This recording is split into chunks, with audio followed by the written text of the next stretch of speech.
யோவான் 13ஆம் அதிகாரம் 4ஆம் வசனத்தை எடுத்தவர்கள் நாம் வாசிக்கலாம். யோவான் 13ஆம் அதிகாரம் 4ஆம் வசனம். போஜனத்தை விட்டு எழுந்து வஸ்திரங்களை கழற்றி வைத்து, நல்ல கவனிங்க, போஜனத்தை விட்டு எழுந்து வஸ்திரங்களை கழற்றி வைத்து, வஸ்திரங்களை கழற்றி வைத்து ஒரு சீலையை எடுத்து அறையிலே கட்டிக்கொண்டு பின்பு பாத்திரத்திலே தண்ணீர் வார்த்து சீஷருடைய கால்களை கழுவவும் தாம் கட்டிக்கொண்டிருந்த சீலையினால் துடைக்கவும் தொடங்கினார். கரங்களை தட்டி ஆண்டவர் மகிமைப்படுத்தும். இன்றைக்கு செய்தியினுடைய தலைப்பு தாழ்மை. உலகத்திலேயே தாழ்மைக்கு முன்மாதிரியாக வாழ்ந்த, உலகத்திலேயே உச்சபட்ச தாழ்மைக்கு முன்மாதிரியாக வாழ்ந்த ஒரே ஒருவர் தான், அவர்தான் ஆண்டவராகிய இயேசு கிறிஸ்து. அவரை இன்னைக்கு வரைக்கும் யாருமே பீட் பண்ணல, யாரும் பண்ணவும் முடியாது. ஆமென், அல்லேலூயா. யாருமே இது வரைக்கும் அவரை பீட் பண்ணல, அவரை இதுக்கு மேல யாருமே பீட் பண்ணவும் முடியாது. ஏனென்றால் தாழ்மையினுடைய உச்சபட்ச முன்மாதிரியாக வாழ்ந்து காண்பித்து அவர் போயிட்டார். திருச்சபைக்கு பரிசுத்த ஆவியானவர் உணர்த்துகிற பாடம் என்ன அப்படின்னா, இயேசுநாதர் ராபோஜனத்திலே சீஷர்களோடு 12 பேரோடு கூட வந்து இருக்கிறார். அப்படி அவர் போஜனம் செய்து முடிந்த பிறகு அவர் எழுந்து, போஜனத்தை விட்டு எழுந்து 4 பாயிண்ட் செய்கிறார். நம்பர் 1 எழுந்து, இரண்டாவது வஸ்திரத்தை கழற்றி, மூணாவது ஒரு சீலையை எடுத்துக்கொண்டு அறையிலே கட்டி, பாத்திரத்திலே தண்ணீரை எடுத்துக்கொண்டு கால்களை கழுவினார். யார் இவர்? ஒரு சாதாரணமான ஒரு மனிதன் அல்ல, தேவனுடைய குமாரனாகிய இயேசு கிறிஸ்து. He is the Son of God. He is not ordinary man. He is Jesus Christ, He is Savior. ஒரு சாதாரண ஆள் கால்களை துடைப்பதும், தேவனுடைய குமாரனே நம்முடைய கால்களை துடைப்பதற்கும் வித்தியாசங்கள் இருக்கிறது. திருச்சபையிலே நீங்கள் ஒன்றை ஆழமாக, தெளிவாக ஒன்றை நீங்கள் புரிந்து கொள்ள வேண்டும். ஒவ்வொரு ஞாயிற்றுக்கிழமையும் இங்கே செய்திகள் கொடுக்கப்படும் பொழுது, ஆண்டவர் ஞாயிற்றுக்கிழமை நம்மிடத்திலே பேசும் பொழுது, எந்த சப்ஜெக்ட்ல எதை பேசுகிறார், எதை என்னிடத்தில் எதிர்பார்க்கிறார், நான் எதை செய்ய அவர் விரும்புகிறார் என்பதை நாம் உற்று உன்னித்து கவனித்து அதை மனதளவிலே நீங்கள் ஏற்றுக்கொண்டு அதை உங்கள் வாழ்க்கையிலே நடைமுறைப்படுத்தும் பொழுது, அந்த ஒவ்வொரு பிரசங்கமும் உங்கள் வாழ்க்கையிலே ஒரு மாற்றத்தை, ஒரு தாக்கத்தை, ஒரு உச்சத்தை, ஒரு உயர்வை, ஒரு ஆசீர்வாதத்தை, ஒரு உந்துதலை, ஒரு மேன்மையை இந்த செய்தியின் மூலமாய் உங்கள் வாழ்க்கையிலே ஒவ்வொருவரும் நீங்கள் பெற்றுக்கொள்ளலாம், அனுபவிக்கலாம், ஆசீர்வதிக்கப்படலாம். கரங்களை தட்டி ஆண்டவர்.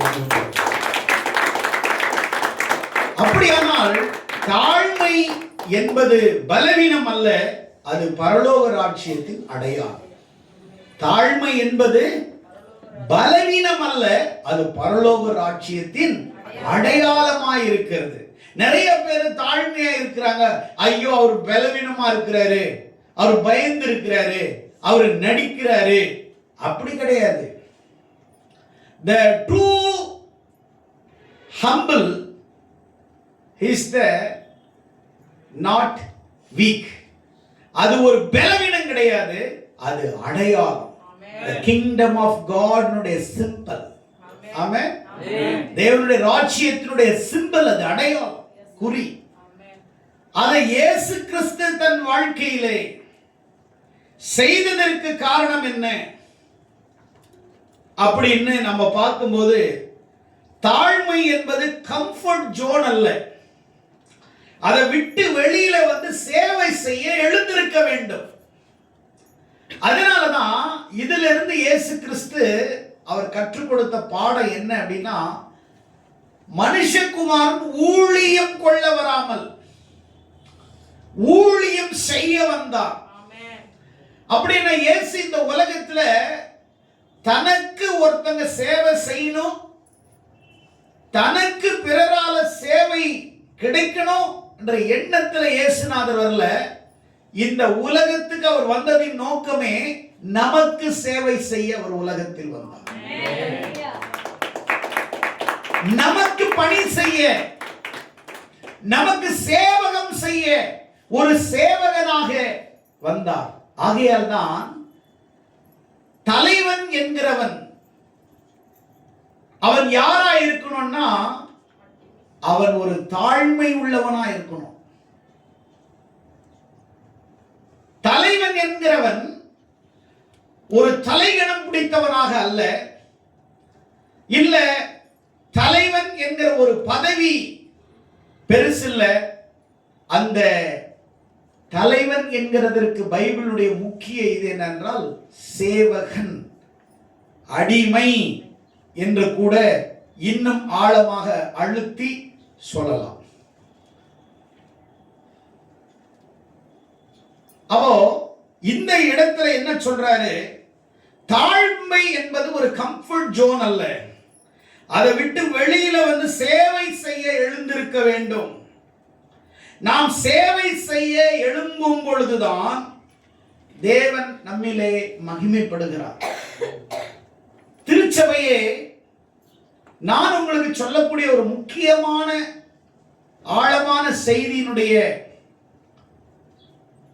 உண்மையின் அடையாளம் என்ன அப்படியானால், இயேசுநாதர் அந்த போஜனத்தை விட்டு எழுந்திருந்து,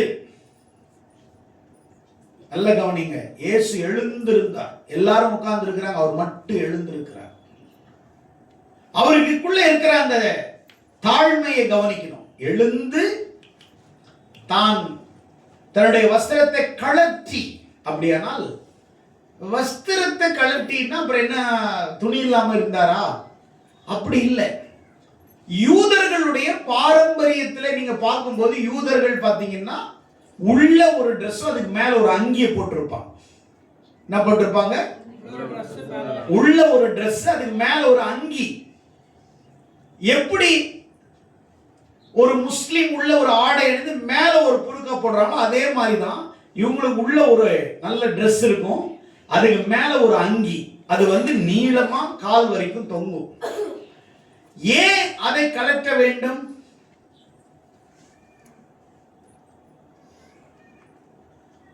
அதை கழற்றி வைத்து எழுந்து அதை கழட்டி வச்சிட்டு என்ன பண்ணாராம்?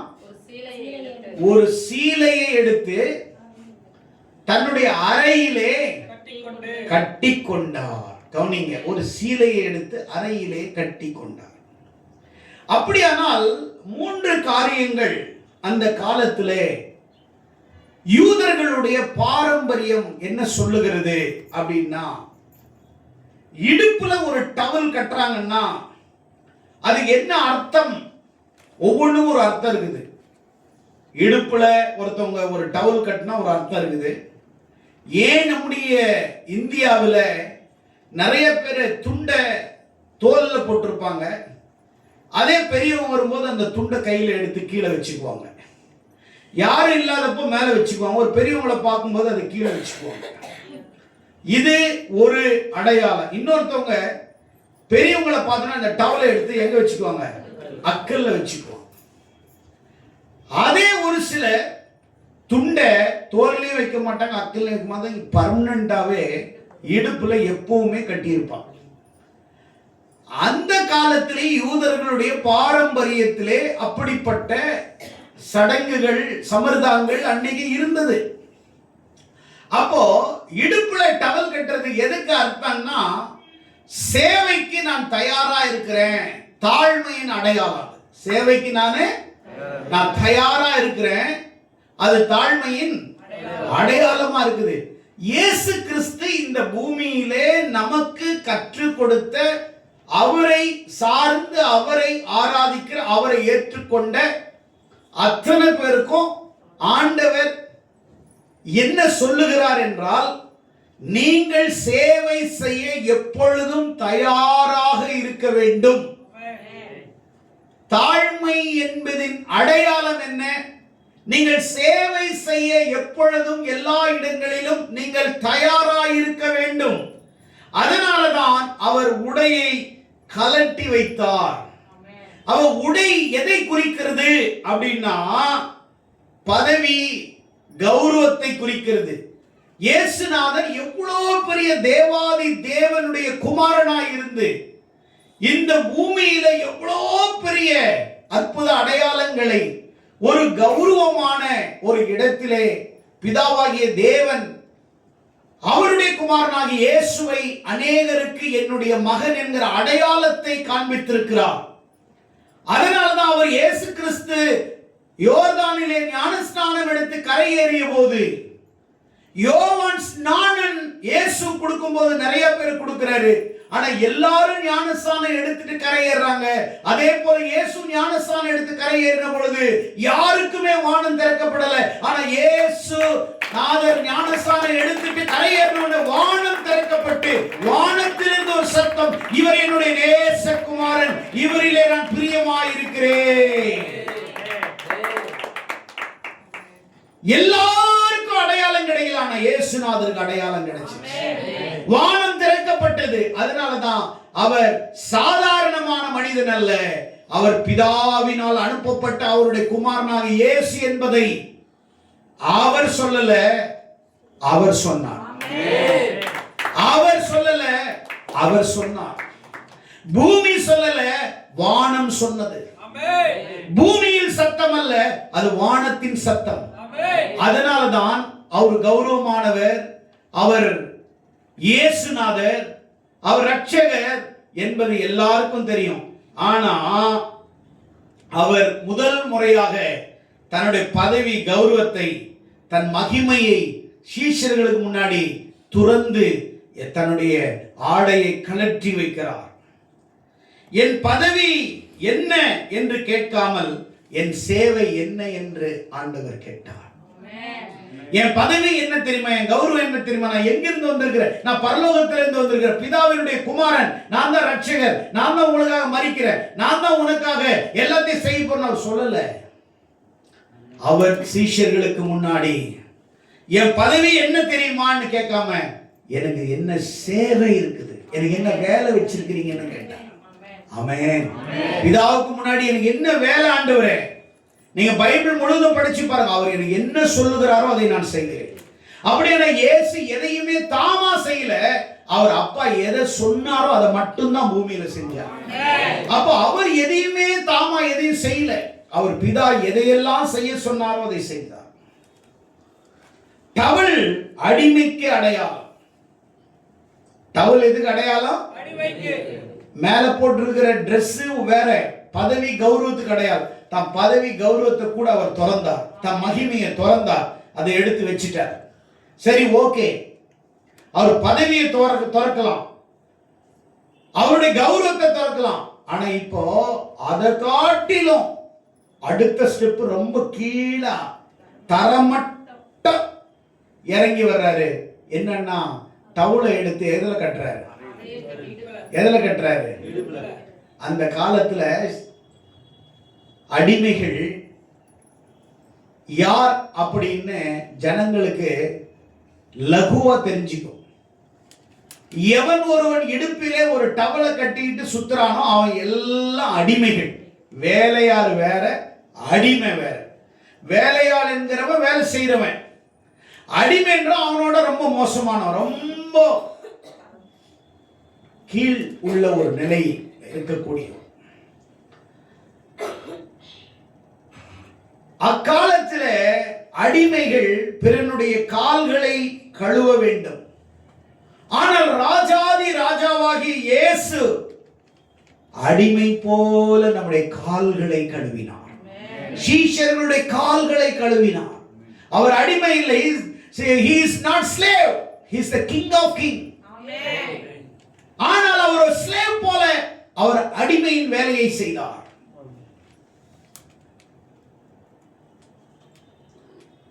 அந்த சிலை இடுப்பிலே கட்டிக்கொண்டு சேவை செய்ய நான் தயாராக இருக்கிறேன் என்று காட்டினார். அப்படியானால் இன்னைக்கு திருச்சபையில் இருக்கக்கூடிய நீங்கள், சபைக்கு வரக்கூடிய நீங்கள், உங்கள் கௌரவங்கள், உங்களுடைய பதவிகள், உங்களுடைய பேராசைகள், உங்களுடைய எல்லாத்தையும் கழட்டி நீ ஆவிக்குரிய வாழ்க்கையிலே, நீ கிறிஸ்தவத்திலே, தேவனுடைய சபையிலே, தேவனுக்கு முன்பாக, இந்த சமுதாயத்திலே, இந்த மக்கள் மத்தியிலே, சபையிலே, நீங்க சுற்றி இருக்கிற ஜனங்கள் மத்தியிலே நீ எப்படி இருக்கணும்னா, நீ உன்னுடைய பதவி, கௌரவம் அது எல்லாத்தையும் திறந்து நீ ஒரு அடிமை போல, அப்படியானால் நீ ஒரு தாழ்மை உள்ளவனாக நடிப்பல்ல, அது பலவீனம் அல்ல, அது பரலோக ராஜ்யத்தின் அடையாளம். கொஞ்சம் பேர் நடிப்பாங்க, அது வேற. ஆளை பார்த்து நடிக்கிறது வேற. ஆனா ஆண்டவருக்கு தெரியும் நீ நடிகர்ன்னு. உன்னுடைய தாழ்மையின் அடையாளத்தை ஆண்டவர் பார்க்கிறார். அவர் தாழ்மையா இந்த பூமியிலே, பிலிப்பியர் 2ஆம் அதிகாரம் 8ஆம் வசனம் 9ஆம் வசனத்திலே இவ்வாறாய் கூறுகிறது இயேசு கிறிஸ்துவை குறித்து. எடுத்தவர்கள் வாசிங்கள். பிலிப்பியர் 2ஆம் அதிகாரம் 8, 9 வசனத்தை எடுத்தவர்கள் வாசிங்கள். அவர் அடிமையின் ரூபம் எடுத்து தம்மை தாமே வெறுமையாக்கி அடிமையின் ரூபம் எடுத்து மனுஷ சாயலானார். அவர் மனுஷ ரூபமாய் காணப்பட்டு மரண பரியந்தம், அதாவது சிலுவையின் மரண பரியந்தம் கீழ்ப்படிந்தவராய் தம்மை தாமே தாழ்த்தினார். கவனிங்க, இந்த உலகம் என்ன தெரியுமா சொல்லுது? நீ நல்ல உயர்ந்த பிறகு நீ தாழ்மையா நடந்துக்கணும்னு சொல்லுது. உலகம் என்ன சொல்லுது? நல்ல கவனிங்க, நீ நல்ல பெரிய ஆளான பிறகு பெரியவங்களை மதிக்கணும்னு சொல்லி கொடுக்குது உலகம். நீ நல்ல வசதியான பிறகு எல்லாரையும் மதிக்கணும்னு சொல்லி கொடுக்குது. ஆனா பைபிள் என்ன சொல்லுதுன்னா, நீ தாழ்மையாயிரு, அப்பதான் நீ உயர்த்தப்படுவேன்னு சொல்லுது. ஆனா உலகம் சொல்லுது நீ உயர்ந்த பிறகு நீ தாழ்மையாயிருன்னு கத்து கொடுக்குது. ஆண்டவர் சொல்ற நீ தாழ்மையாயிரு, நீ உயர்த்தப்படுவேன்னு சொல்லுது. அல்லேலூயா, அல்லேலூயா. நீ உயர்த்தப்பட்டு கீழே வர முடியாது, கீழே இருந்து நீ மேல போகலாம். மேல இருந்து கீழே வர்றது அது நல்லது இல்ல, நீ கீழே இருந்து மேல போறது நல்லது. அல்லேலூயா. தன்னை தானே தாழ்த்துகிறவன் உயர்த்தப்படுவான். அவன் உயர்ந்த பிறகு எப்படி அவன் தன்னை தாழ்த்துவான்? தன்னை தானே தாழ்த்துகிறவன் உயர்த்தப்படும். இயேசு கிறிஸ்து தன்னை தானே தாழ்த்தினார். அதாவது மரண பரியந்தம், சிலுவையின் மரண பரியந்தம் தன்னை தானே தாழ்த்தினார். ஏதோ ஒரு நாள் நடிக்கல, ஒரு நாள் எடுத்து சீலையை கட்டி அப்படி நடிக்கல. அவர் கடைசி பரியந்தம் சிலுவையிலே மரிக்கிற வரைக்கும் பிதாவுக்கு முன்பாக இந்த உலகத்திலே எல்லாருக்கும் முன்னாடி ஒரு தேவாதி தேவன், ஒரு ராஜாதி ராஜன், ஒரு தேவனுடைய குமாரனாய் இருந்தவர் தன்னை தானே தாழ்த்தி வெறுமையின் ரூபம் எடுத்து மனுஷ சாயலாக மாறி அவர் இந்த உலகத்திலே மரண பரியந்தம் பிதாவுக்கு கீழ்ப்படிந்தவராய் தன்னை தாழ்த்தினதினால் எல்லா நாமத்துக்கு மேலாக தேவன் அவருடைய நாமத்தை உயர்த்தினார், அவரை மேன்மைப்படுத்தினார். தாழ்மையினுடைய முக்கியமான அர்த்தம் என்னன்னா, நீங்க சபைக்கு வர்றது ஒருத்தர் பார்த்து அவன் சோத்திரம் பண்ணாதான் நான் பண்றதுன்னா அது தாழ்மை இல்ல, அது மண்டகருவம். அது தாழ்மை கிடையாது. ஒருத்தர் சொல்றதுக்கு முன்னாடி அவன் சொன்னா என்ன சொல்லணும்னா, praise the Lord sister, praise the Lord brother, நீ வந்து அவன் சொல்லணும்னு ரிட்டன் சொல்ல அவசியம் கிடையாது. நீ உன்னை தாழ்த்து, அவர்களுக்கு முன்னாடி கர்த்தர் உன்னை உயர்த்துவார். அவன் ஆட்டோமேட்டிக்கா ஒரு நாள் வந்து அவன் உன்னை தேடி தேடி கும்பிடுவான் பாருங்க. அப்ப பிஸியா இருப்ப நீனு.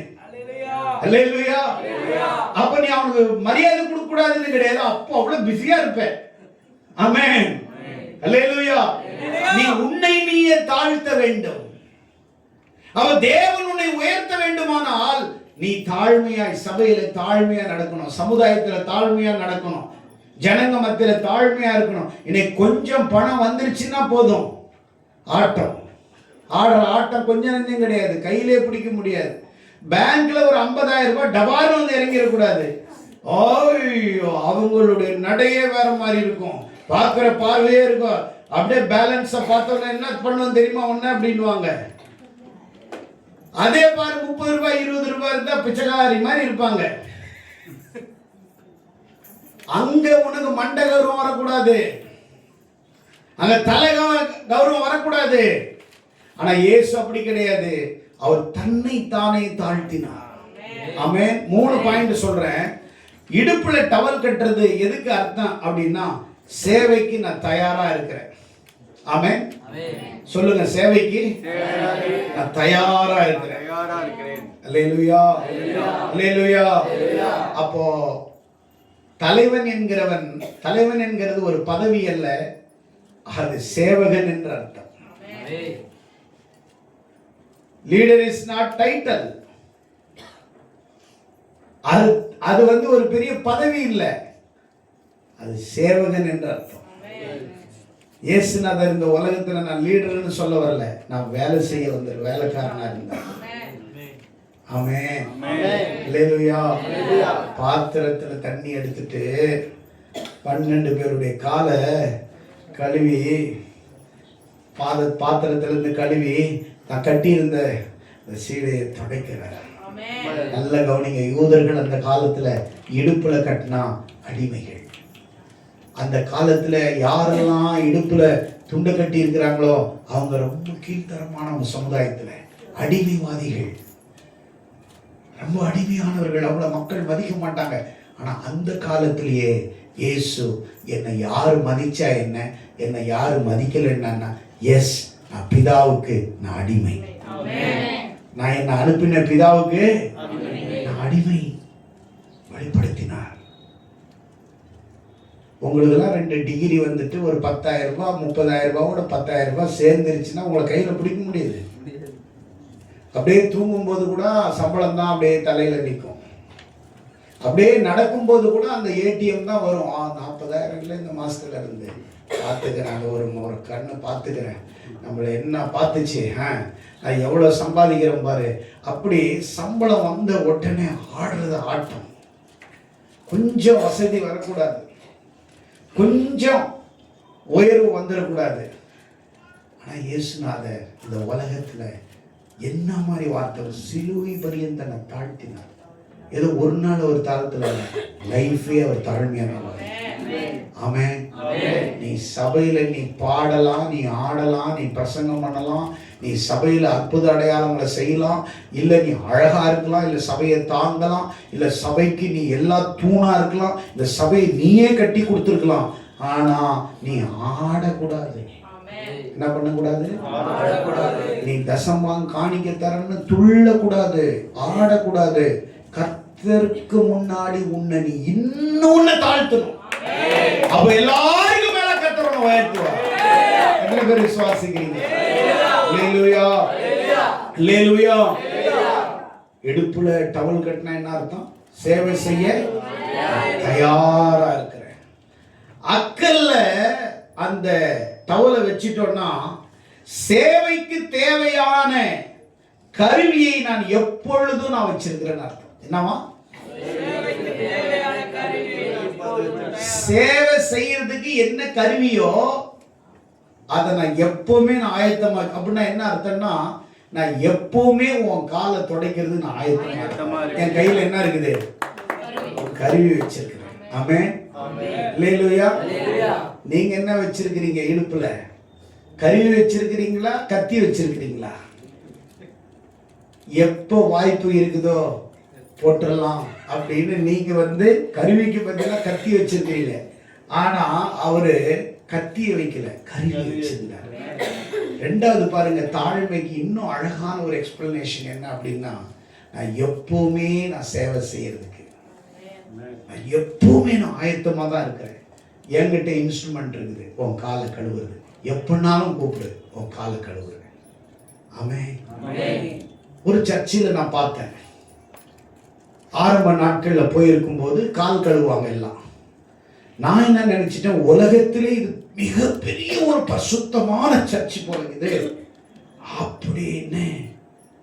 என் கால அவர் கழுவ, அவர் கால நான் கழுவ. பயங்கர பக்தி இருக்கும் அந்த கால் கழுவுற நேரம் மட்டும்.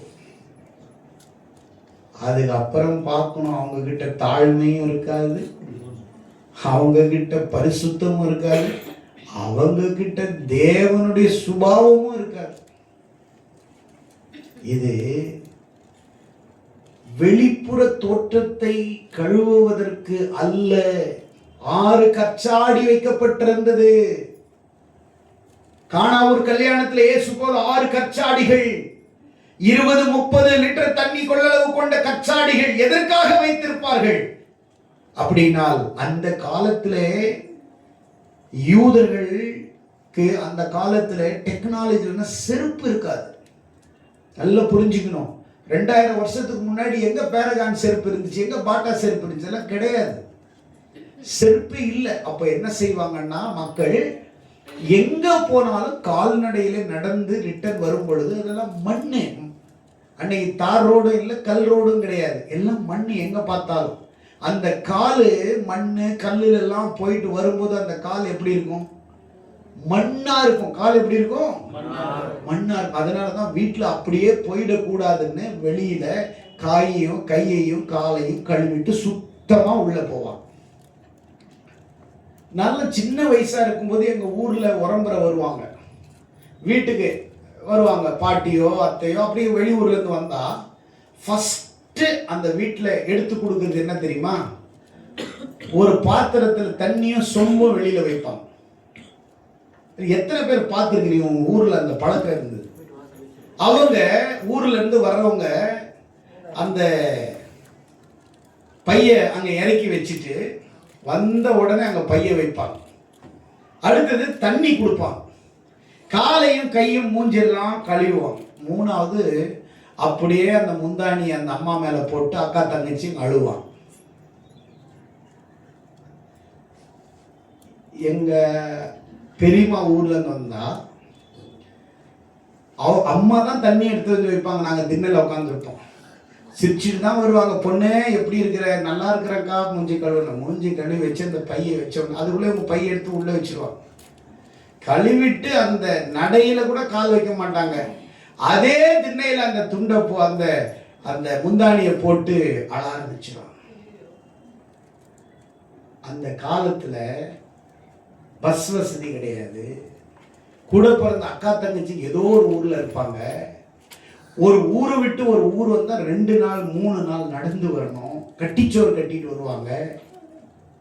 இல்லை, நான் அப்படிப்பட்ட குக்கிராமத்துல பிறந்து இன்னைக்கு உலகத்துல பல நாடுகளுக்கு டிராவல் பண்ணியிருக்கிறேன். அதுக்கு தான் சொல்றேன் உங்களுக்கு. எங்கிருந்து கூட்டு வந்திருக்கிறார் பாரு என்ன. காட்டுவாசி நான்.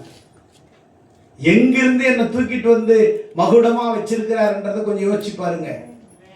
நியூயார்க்ல பிறந்துட்டு சுத்துறது பெருசு இல்ல, நீ தண்டால பிறந்து நியூயார்க்ல சுத்துறது தான் பெருசு. ஆமென். நீ லண்டன்ல பிறந்துட்டு ஹீத்ரூ ஏர்போர்ட்ல பெருசு இல்ல, தண்டால பிறந்து ஹீத்ரூ ஏர்போர்ட்ல ஃளைட்ல இறங்குற பாரு, அதுதான் முக்கியம். நீ சுவிஸ்ல பிறந்தது இல்ல, தண்டால இறங்கி சுவிஸ்ல இறங்குற பாரு, அதுதான் முக்கியம். நீ பெர்லின்ல பிறந்து பெருசு இல்ல, தண்டால பிறந்து பெர்லின் இறங்குற பாரு ஜான்சன், அதுதான் முக்கியம். நீ எருசலேம்ல பிறந்து எருசலேமை பார்க்கிறது முக்கியம் இல்ல, தண்டால பிறந்து எருசலேமை போய் பார்க்கறோம் பாருங்க. ஆமென். துபாயில பிறந்தது இல்ல, தண்டாயில பிறந்து துபாயில இறங்குறேன். ஆமென். ஷார்ஜாவுக்கு போறேன், ஈஜிப்டுக்கு போறேன், பாலஸ்தீனாவுக்கு போறேன், ஜோர்டானுக்கு போறேன், இந்தோனேஷியாவுக்கு போறேன், மலேசியாவுக்கு போறேன், தாய்லாந்துக்கு போறேன், ஸ்ரீலங்காவுக்கு போறேன், ஆப்பிரிக்காவுக்கு போறேன், டென்மார்க்கு போறேன், நெதர்லாந்துக்கு போறேன். உலகத்தின் பல இடங்களிலே ஒரு சிறிய கிராமத்திலே செருப்பில்லாமல் தவழ்ந்து கொண்டிருந்த என்னை தேவன் இன்னைக்கு ஆண்டவர் எப்படி வச்சிருக்கிறார் நான் யோசிக்கும் போது என்னால் அவர் எப்படி நன்றி சொல்லணும்னு எனக்கு தெரியல. அப்போ அது மாதிரி வருவாங்க, அழுவாங்க. நாங்கள் உட்கார்ந்துட்டு அழுவுறது இருக்கட்டும், எப்போ பொட்டலம் பிரிப்பாங்கன்னு பார்ப்போம். அப்போ ஹையஸ்ட் ஸ்வீட் என்ன தெரியுமா? போண்டா வடை. அப்பெல்லாம் என்ன? போண்டா வடை தான். அப்போ பொட்டலத்தை பிரிச்ச உடனே போண்டா இருக்கும். எல்லாருக்கும் ரெண்டு ரெண்டு ரெண்டு ரெண்டு போண்டா. அதுவும் அந்த பெரியம்மா 6 பசங்கன்னா 6 பசங்களுக்கு எண்ணி தான் வாங்கிட்டு வந்திருக்கோம். 2 மைசூர் பாக்கு, அதை உடைச்சி உடைச்சி கொடுப்பாங்க. கொஞ்சம் வாழைப்பழம். அவங்க வீட்டில் இருக்கக்கூடிய அது ஜால்ரியான்னுவாங்க, அதுக்கு என்ன அது தமிழ்ல அவரைக்காய். அவரைக்காய் எடுத்துட்டு வருவாங்க. அது எது வேக வச்சு ஒரு பையில கட்டி எடுத்துட்டு வருவாங்க. அப்போ இருக்கிற தானியம் இதுதான், வேர்க்கடலை மேக்சிமம். அதெல்லாம் சாப்பிடும்போது ஒருத்தனுக்கும் வியாதி கிடையாது, எங்கேயுமே ஹாஸ்பிட்டல் கிடையாது. கவர்மெண்ட் ஹாஸ்பிட்டல் மட்டும் டிஸ்ட்ரிக்ட்டுக்கு ஒன்று இருக்கும். அதுவும் அந்த வாந்தி பேதி வந்தால் போய் பார்க்கறது, வேற எதுக்குமே அவன் போக மாட்டான். ஆனா அது எப்போ சாப்பிடுறத நிறுத்தி பீஸா பர்கர்னு சாப்பிட்டீங்களோ தெருவுக்கு 5 ஹாஸ்பிட்டல். அப்பவும் அங்க இடம் கிடைக்க மாட்டேங்குது. போனா டோக்கன் வாங்கணும், வாங்கினாலும் 2 மணி நேரம் நிக்கணும். எப்படி மாறிச்சு பாருங்க. கால்களை கழுவுற பழக்கம் இப்போ நான் பிறந்து குழந்தையா இருக்கும் போதே இருக்குதுன்னா 2000 வருஷத்துக்கு முன்னாடி எங்க செருப்பு இருக்கும்?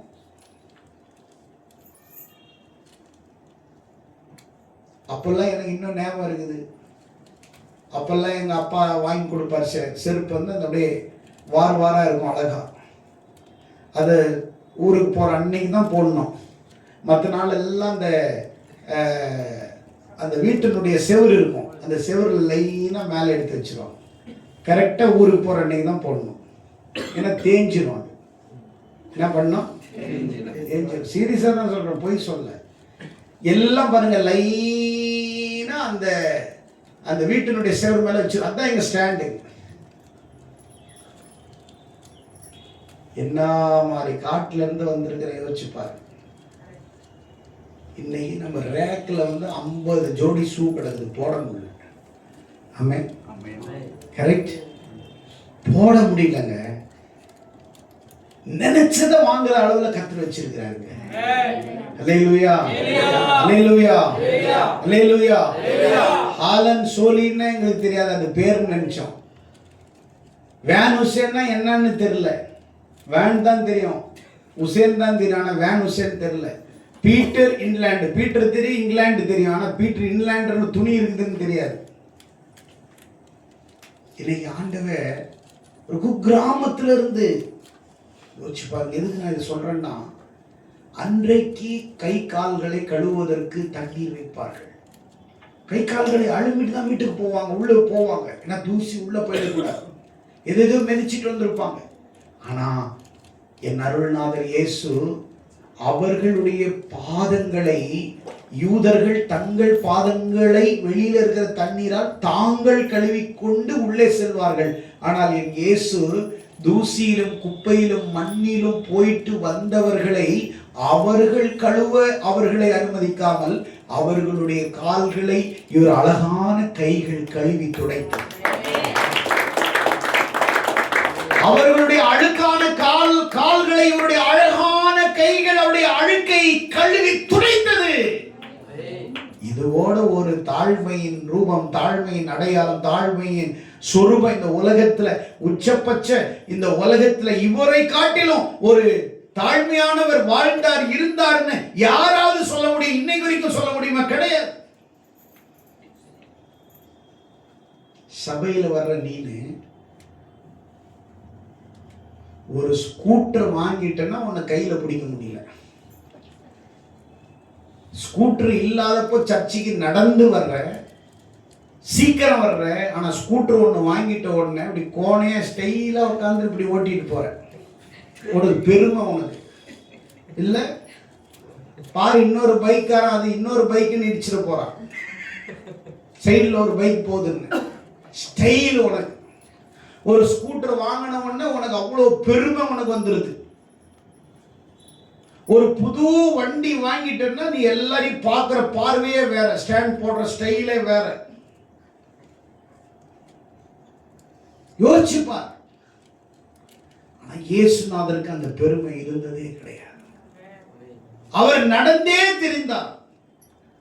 அந்த அழுக்கான பாதங்களை அவர் கழுவினார். நான் எப்பொழுதும் சேவை செய்ய தயாராக இருக்கிறேன். டவுலு அக்கல்ல இருந்துச்சுன்னா என்ன அர்த்தம்? நான் எப்பவுமே நான் வேலை செய்யறதுக்கு நான் ஆயத்தமா இருக்கிறேன். சர்ச்சில் சாப்பிடுறது சாப்பாடு போடணுமே, கட்டுவில்ல எல்லாம் சாப்பிட்டுருவாங்க. பாத்திரம் கழுவுற நேரத்தில் ஒருத்தர் இருக்க மாட்டான். நீ சாப்பிடுற நேரத்தில் நீ காணாம போயிடணும். பாத்திரம் கழுவுற நேரத்தில் நீ வந்து உட்கார்ந்துருக்கணும்.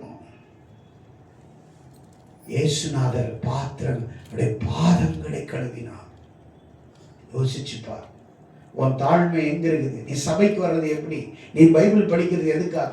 நீ திருச்சபைக்கு வர்றது எதுக்காக? நீ கேட்கிற பிரசங்கம் உன்னை மாத்தல, இந்த வாரத்துல இருந்து நீ மாறல அப்படின்னா நீ தாழ்மைய விரும்பல, நீ தாழ்மைய அங்கீகரிக்கல.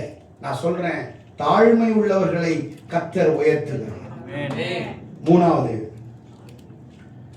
மேல போட்டிருக்கிற துண்டு அப்படி எடுத்துட்டாங்கன்னா அதுக்கு என்ன அறியாது அர்த்தம்னா மரியாதை, கீழ்ப்படியுதல், சேவை செய்ய இப்பவும் நான் தயார்னு அர்த்தம். ஆமே. ஃபர்ஸ்ட் என்ன சொன்னேன்? இடுப்புல டவல் போட்டா சேவை செய்ய நான் தயாரா இருக்கிறேன்.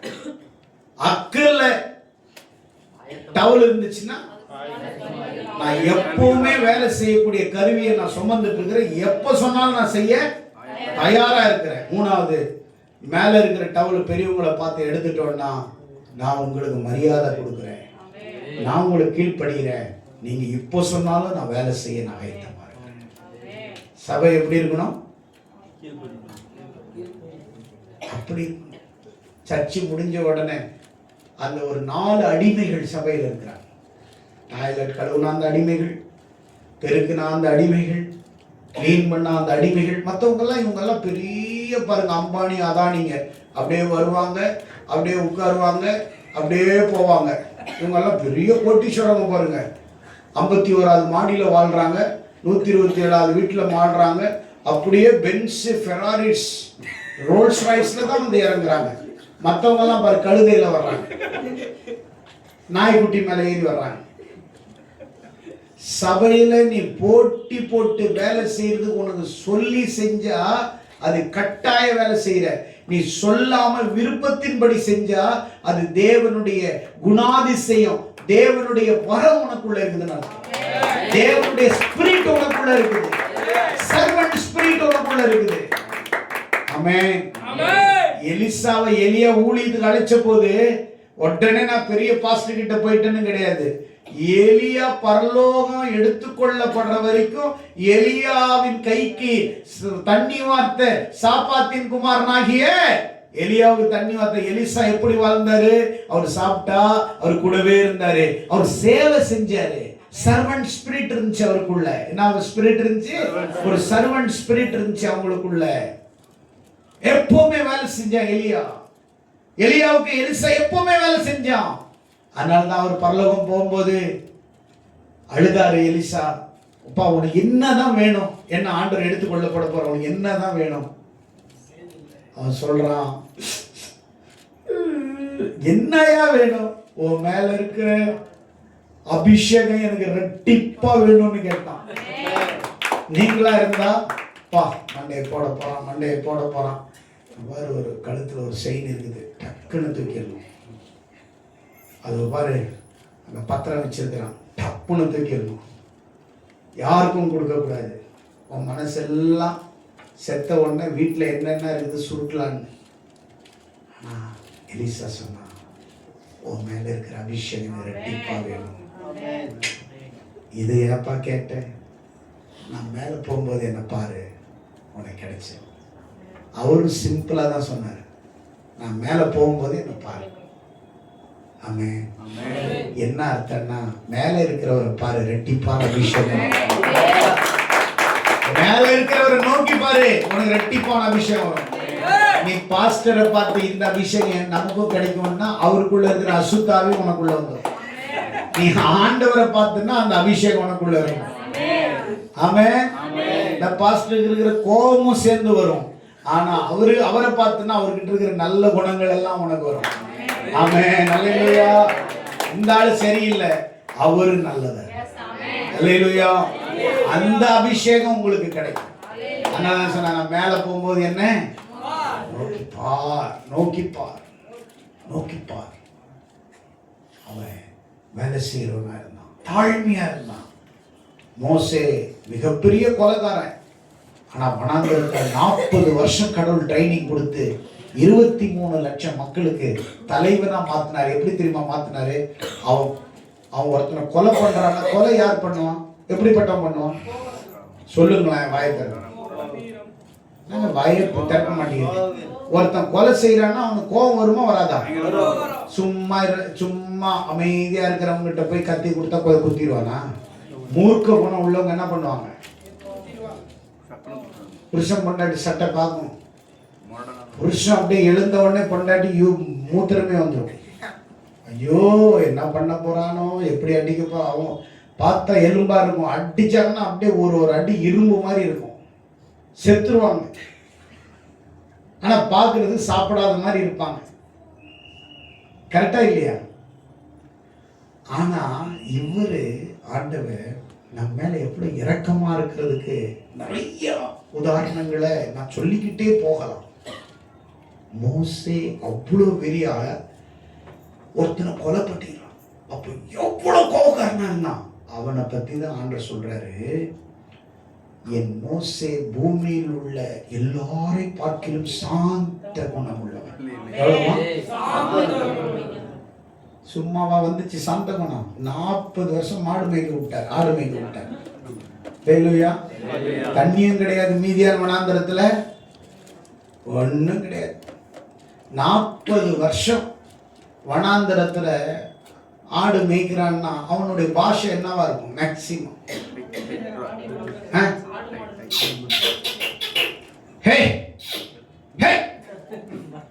இப்படிதான் இருக்கும்.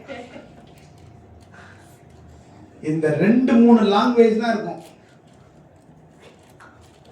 40 வருஷம் ஒரு ஆடோட மல்லு கட்டுறான்னா அவனுக்கு தாழ்மை வருமா வராதா?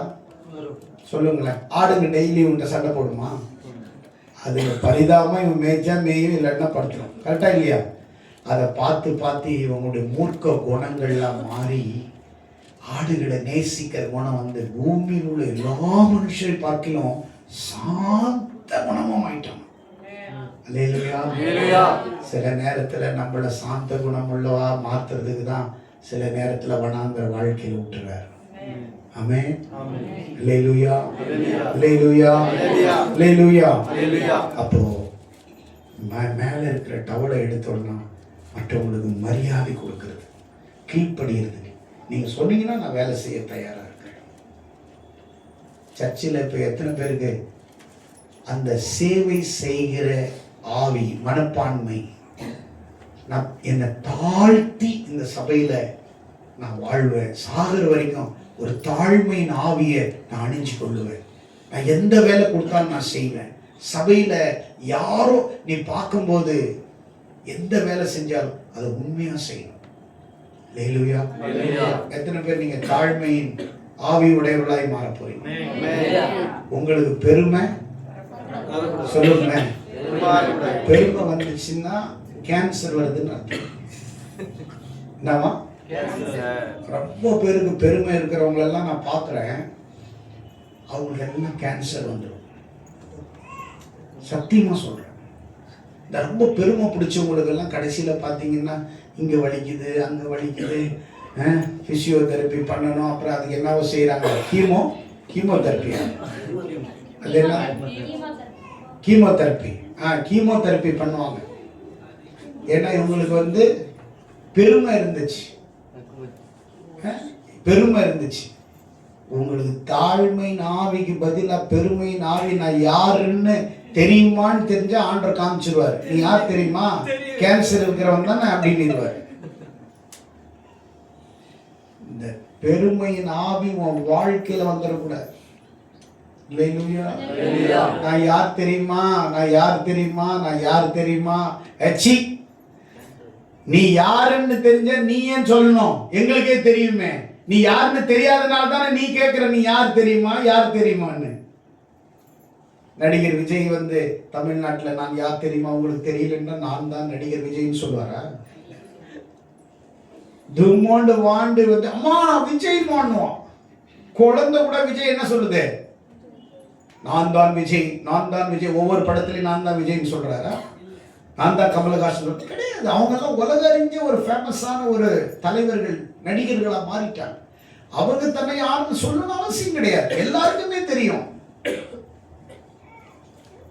எல்லாருக்குமே தெரியும். தெரியாதவங்க தான் என்ன செய்வாங்க? நான் யார் தெரியுமா, நான் யார் தெரியுமா, நான் யார் தெரியுமா.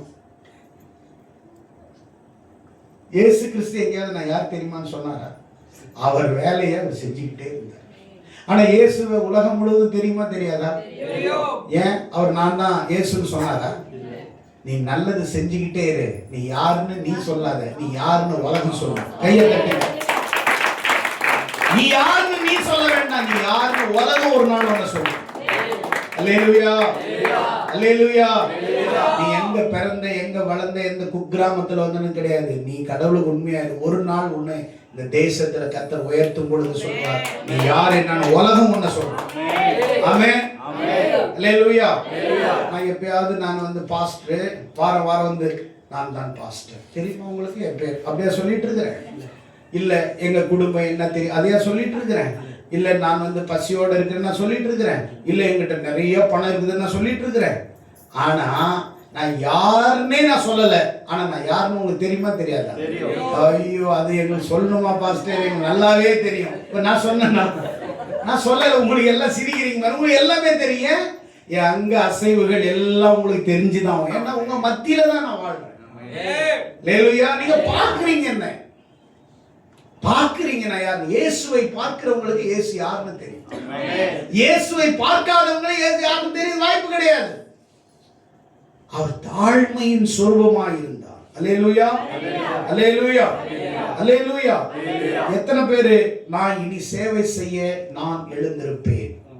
எத்தனை பேர் விரும்புறீங்க? நான் பதவியை கழற்றி போட்டு என்னுடைய இடுப்பிலே நான் இன்னைக்கிலிருந்து சேலை கட்டி மற்றவர்களுக்கு சேவகம் செய்கிறேன் என்று எத்தனை பேர்? அல்லேலூயா. சபை முடிஞ்ச உடனே வாரத்துல ஒரு நாள் வர்றேன், கிளீன் பண்ண போட்டி போட்டு. நீ சொல்லி செய்யறது பதவி அல்ல, நீ சொல்லாம தானா சேவை செய்யற பாரு, அந்த சேவைக்கு தான் கிரெடிட் இருக்குது. சொல்லி செய்யறதுல உனக்கு சம்பளம் கிடைக்காது, பலன் கிடைக்காது. நீ சொல்லாம செய்யற பாரு, அதுக்கு பலன் அங்கிருந்து வரும். அல்லேலூயா, அல்லேலூயா. எத்தனை பேர் விசுவாசிக்கிறீங்க? அல்லேலூயா. A crown without a towel is not kingdom leadership. தேவனுடைய ஆசீர்வாதம் எந்த லீடர்ஷிப்ல இருக்குதுன்னு தெரிஞ்சுக்கணும். When you burn down in humility, heaven stand up for you.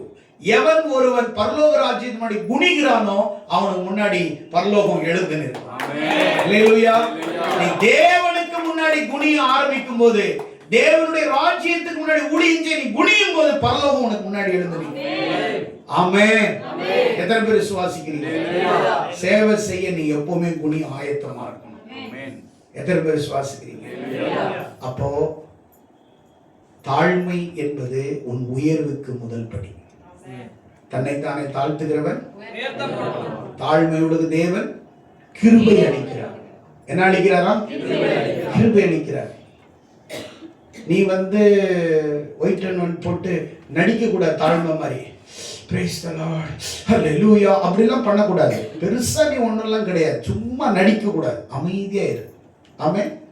தேவ சமூகத்துல நீ நீயாகவே இரு. 4 பேர் பார்க்கும்போது மட்டும் நீ செய்யக்கூடாது. உன் வாழ்க்கையினாலே பிறர் பாடங்களை கற்றுக்கொள்ள வேண்டும். உன் வாழ்க்கையினால் பிறர் ஆசீர்வதிக்கப்பட ரட்சிக்கப்பட வேண்டும். ஒருத்தர் இந்த இது மாதிரி நடிக்கிறவங்களால ஆயிரக்கணக்கான ஆத்துமாக்கள் இவங்களால பின்மாற்றத்துக்கு போயிருப்பாங்களே ஒழிய ஒருத்தன் கூட ரட்சிக்கப்பட்டிருக்க மாட்டான். ஆமென், கரெக்ட். என்னால இவன் ரட்சிக்கப்பட்டான், சபை கொண்டு வந்தேன், இந்த ஞானசானம் கொண்டு வந்து கொடுத்துருக்கிறேன், இந்த பாரு நான் தான் இந்த ஆத்மா கொண்டு வந்தேன் சொல்லுங்க. ஒருத்தர் சொல்லுங்க. என்னால் தான் ஆசீர்வதிக்கப்பட்ட, என்னால் தான் சுகம் பெற்றா, என்னால் தான் ரட்சிக்கப்பட்டா, என்னால் தான் விடுவிக்கப்பட்ட சொல்லுங்க. அப்புறம் என்ன உனக்கு ஒரு நடிப்பு சபையில? இந்த சபையில அந்த நடிப்பு இருக்கவே கூடாது. இந்த சபையில சத்தியத்துக்கு மட்டும்தான் இடம். ஆமென். நடிப்புக்கு இங்க இடம் கிடையாது. மற்ற சபை மாதிரி ஹல்லேலூயா பிரைஸ் தி லார்ட் இதெல்லாம் கிடையாது. தேவன் நம்மை எதற்காக தெரிந்து கொண்டார் என்பது ரொம்ப முக்கியம். எத்தனை பேர் உங்களை தாழ்மையா இருந்து ஆண்டவர் ஊழியம் செய்ய போறீங்க? எத்தனை பேர் உங்களை தாழ்த்தி கர்த்தருக்கு முன்னாடி நீங்க உயர்த்தப்பட போறீங்க? அல்லேலூயா. சபையில நீங்க சபையில மட்டும் இல்ல, வெளியில போனாலும் பிறருக்கு முன்னாடி நீங்க தாழ்மையா தான் நடக்கணும். அல்லேலூயா. அன்னை தெரசா ஒரு சாதாரண கல்கட்டால சேவை செய்ய ஆரம்பிச்சு உலகம் முழுக்க அறியப்பட்டாங்க. ஒரு நாள் அவங்களுக்குள்ள என்ன இல்லை? பெருமை இல்லை. நெல்சன் மண்டேலா 27 வருஷம் ஜெயிலில் இருந்தார். வெளியில வந்த உடனே தன்னுடைய எதிரிகள் எல்லாம் மன்னிச்சு எளிமையா தாழ்மையா பதவி ஏற்றுக்கொண்டாரு. அதுக்கப்புறம் அவர் தன்னை யாரும் என்ன செய்யல? உயர்த்தினார். ரூத் மோவாப் தேசத்திலிருந்து வந்து பெத்லெஹேம்ல மோவாப் தேசத்திலிருந்து வந்தவ அந்த போவாசனுடைய வயல்வெளியில போய் கதிர்களை பொறுக்கிறான். கடைசியில பார்த்தா அவன் பெரிய பணக்காரன், அவருக்கே மனைவியா மாறுறான். அவ சந்ததியில தான் இயேசு பிறக்கிறார். பெரிய கோட்டீஸ்வரன் ஆயிட்டா. அவளுக்குள்ள தாழ்மை வந்துச்சு சொல்லுங்களேன். அவ கணவருடைய பாதத்துல போய் படுத்தான். பெருமை கிடையாது. அல்லேலூயா. அல்லேலூயா. தாவீது தான் செய்த தவறு என்று அந்த நாத்தான்வேல் கூறின உடனே அந்த சிங்காசனத்தை விட்டு உட்கார்ந்து சாம்பலில் உட்கார்ந்து வாசித்து ஜெபித்தான். பெருமை இல்லை, தன்னை தாழ்த்தினான். தன்னை தானே தாழ்த்துகிறவன் உயர்த்தப்படுறான். உங்க வாழ்க்கையில ஒண்ணு வச்சுக்கோங்க. என்ன பாஸ்டர் தாழ்மையில எனக்கு என்ன ஆசீர்வாதம்? தாழ்மையா நீ உண்மையா இருந்தா நீ உயர்த்தப்படுவ. அதுலயும் உனக்கு இன்னைக்கு ஆண்டவர் ஆசீர்வாதத்தை கொடுக்குறான். ஆமென். நீயாகவே இரு, உன்னை கர்த்தர் உயர்த்துவாரா இல்லையா? எல்லாரும் எழுந்து நின்று, ஆண்டவரே எங்களுக்கு இன்னைக்கு தாழ்மையின் ஆவியை கட்டளையிடுங்க.